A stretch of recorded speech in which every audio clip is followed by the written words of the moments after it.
بسم اللہ الرحمن الرحیم۔ السلام علیکم۔ آن نیوز کے ساتھ میں ہوں منظارہ۔ رخ کرتے ہیں خبروں کا۔ اسلام آباد سے ملک دین کی رپورٹ کے مطابق ماضی کے برعکس حکمران سیاسی جماعتیں اعلیٰ عدلیہ کے ججوں کی نامزدگی کے عمل میں اثر و رسوخ کا ایک بڑا حصہ بنانے میں کامیاب رہی ہے۔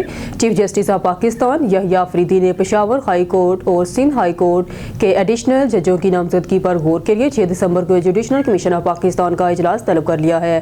سندھ ہائی کورٹ کے چیف جسٹس نے 12 جبکہ PHC نے نئی تقرریوں کے لیے 9 نام تجویز کیے ہیں۔ اسی طرح چیف جسٹس آفریدی نے لاہور ہائی کورٹ کے 7 ایڈیشنل ججوں کے لیے نامزدگی کی منظوری کے لیے GCP کا اجلاس بلایا ہے۔ ملک دین کی رپورٹ کے مطابق وزیر اعظم شہباز شریف نے متعلقہ حکام کو 24 نومبر کو اسلام آباد میں دھرنے کے دوران قانون نافذ کرنے والے اہلکاروں کی شہادت اور زخمی ہونے کے ساتھ ساتھ سرکاری املاک کو نقصان پہنچانے کے ذمہ دار مظاہرین کے خلاف سخت اقدامات کرنے کی ہدایت کی ہے۔ اور نیوز کے رپورٹر نے کہا ہے کہ وزیر اعظم نے یہ باتیں وفاقی دارالحکومت میں پرتشدد فسادات کی تحقیقات کے لیے بنائی گئی ہیں ٹاسک فورس کے اجلاس کے دوران کہیں۔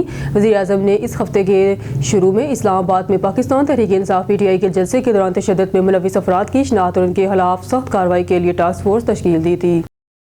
ملک دین کی رپورٹ کے مطابق فوج کی میڈیا ونگ نے منگل کو کہا کہ chief of army staff general Syed Asim Munir نے وسیع پیمانے پر خطرات سے ملک کے دفاع کے لیے پاک فوج کے عزم اور صلاحیتوں کا اعادہ کیا ہے۔ انٹر سروسز پبلک ریلیشن شپ ISPR کے مطابق COAS نے یہ ریمارکس ناروال اور سیالکوٹ کے قریب فلڈ ٹریننگ مشق کے دورے کے دوران کہے۔ ناروال اور سیالکوٹ کے قریب فلڈ ٹریننگ مشق کے دوران فوجیوں سے خطاب کرتے ہوئے جنرل منیر نے زور دیا کہ قوم کو مکمل قواعد سے مسلح افواج پاکستان کے علاقہ سالمیت اور رتبہ تحری کے تحفظ کے لیے پوری طرح تیار ہے۔ ISPR نے بتایا کہ مشق جس میں armour infantry, mechanised infantry, artillery, air defence, army aviation اور anti tank guards missile unit سمیت مختلف فوجی یونٹس شامل تھے۔ انٹیگریٹڈ فائر اور مینور آپریشنز پر مذکور تھے۔ ملک دین کی رپورٹ کے مطابق وزیر اعظم شہباز شریف نے منگل کو ریاض میں ون واٹر سمٹ سے خطاب کرتے ہوئے پانی سے متعلق بڑھتے ہوئے چیلنجز سے نمٹنے کے لیے بین الاقوامی تعاون اور اشتراک کی فوری ضرورت پر زور دیا۔ اپنے خطاب میں وزیر اعظم شہباز شریف نے دنیا بھر میں آبی وسائل کے پائیدار انتظام کو یقینی بنانے کی اہمیت پر زور دیا۔ انہوں نے کہا کہ ہم سب کے لیے پانی کی دستیابی اور پائیدار انتظام کو یقینی بنانے کے لیے بین الاقوامی تعاون اور اشتراک کی ضرورت ہے۔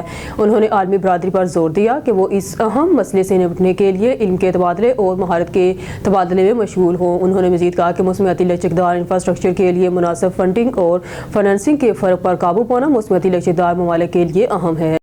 ملک دین کی رپورٹ کے مطابق ECO وزارت اجلاس کے 28ویں اجلاس کے موقع پر نائب وزیر اعظم وزیر خارجہ سینیٹر محمد اسحاق ڈار نے ECO کے سیکرٹری جنرل ڈاکٹر اسد مجید سے ملاقات کی۔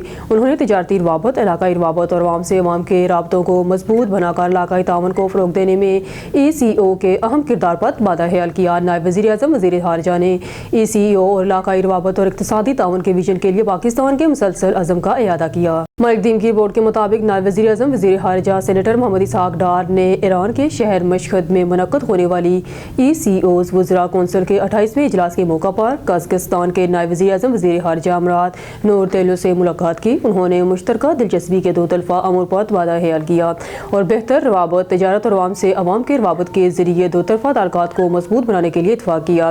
دونوں نائب وزیر اعظم نے تازہ ترین علاقائی اور عالمی پیش رفت پر بھی تبادلہ خیال کیا۔ انہوں نے ECO ممالک کے درمیان بین الاقوامی رابطوں اور تجارتی تعاون کو فروغ دینے کے لیے علاقائی پلیٹ فارمز کی اہمیت۔